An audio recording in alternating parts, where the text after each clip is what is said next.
Hey everybody, Squirrel Dev here, back here again. Uh, Sorry for the kind of, whatchamacallit, I guess absence. It has been really, really hot here and I've kind of been afraid to turn on my computer. Well, it's finally cooled down a bit, so here I am. Now you may have noticed that my YouTube channel has this banner applied as well as this cute little mascot that has been drawn for me. That would be drawn by my sister. She has a Twitter, and I will leave it in the description. So if you would like to check it out, maybe request some art from her. She is open for commissions. Aside from that, I have a few updates. So as I mentioned in my post, if you've seen it on my post from the poll in the community tab, I have found a couple of projects, and so that would help me really do things correctly. The first thing I found was something called Dragali Patch. It was created as a patcher created from Project Earth. It's ported to Jetpack Compose and Kotlin basically. It's an Android app that would patch a Nintendo game known as Dragalia Found, and it would allow people to go into a custom server. Well, I found that its code is really easy to understand for me, so I pretty much downloaded its code and I'm kind of looking through it and all that. But it's really easy for me to understand. So, and the patching mechanism seems to be very easy for me to repurpose for DX2 and possibly other Android apps that I will be working on. So I will be kind of looking into that.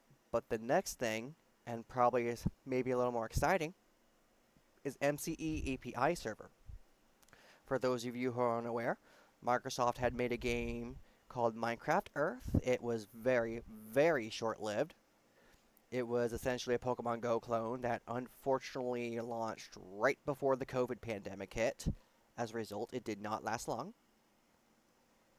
This is an API server for the game designed to run on an Android device, and it is written in C Sharp. This is the reason why I said I want to go ahead and start porting my server over from Node.js, which it was currently written in, to C Sharp. That way I can pretty much just repurpose the hosting code on here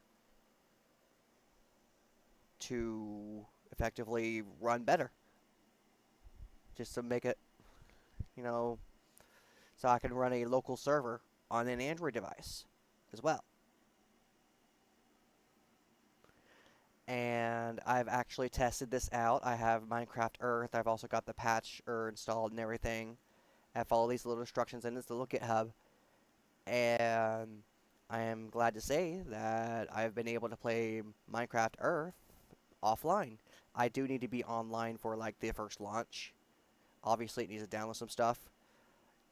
And I need I need to be online every time I launch the app. But after that, I could be offline all I want, because the server itself is running on here, on the Android device.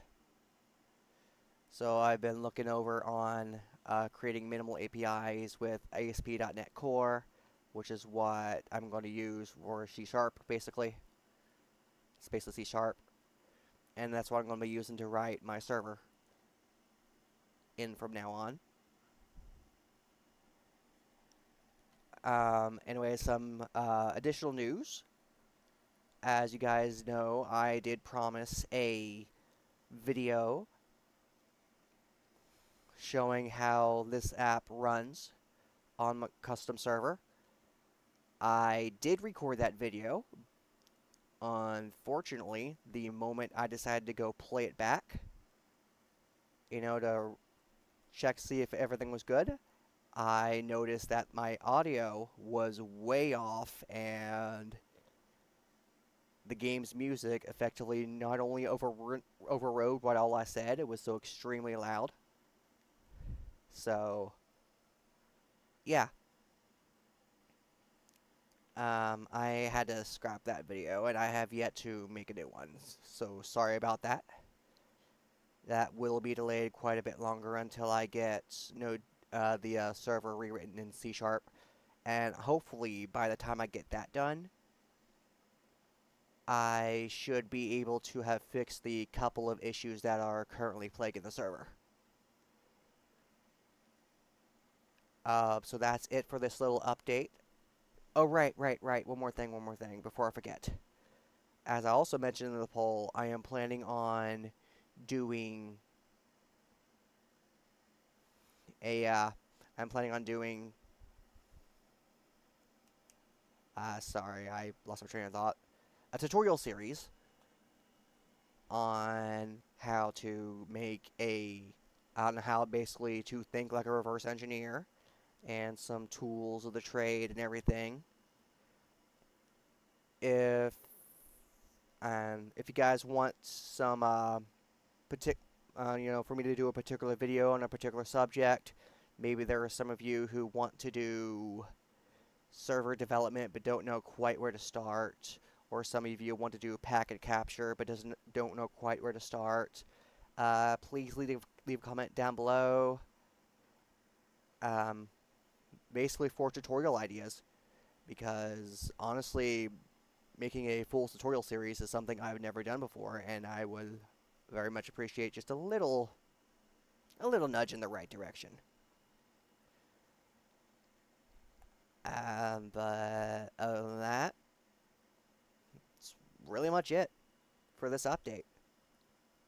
So I guess this is Skrill Dev signing out.